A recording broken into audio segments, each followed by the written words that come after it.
Leicester Square, virtually unchanged since it was laid out in 1670, faces a massive upheaval. Publicly, Westminster Council have announced they want to improve the layout of the famous landmark.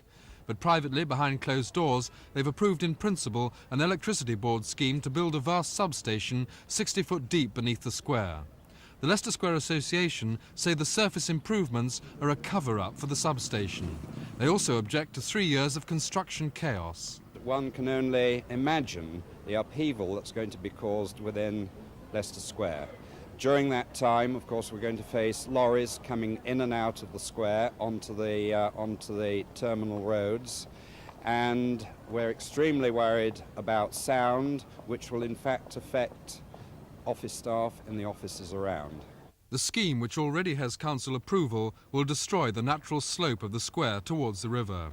It'll be levelled with a 3.5 foot high bank incorporating electricity cooling vents at the southern end.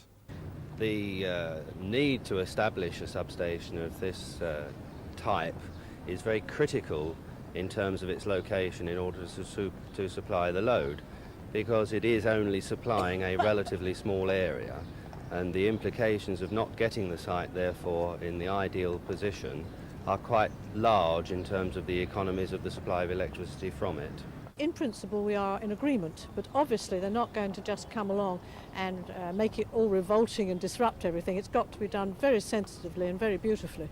But this is in no way a cover for the electricity board building here. You haven't decided to modify it on top to allow the electricity board to come in. Most certainly not. Tomorrow, Westminster consider the results of their public consultation. 4 schemes for changing the look of Leicester Square. The area's business people still believe the consultation is a cover-up to allow a giant transformer station 60 foot beneath the square. Simon Neve, Thames News.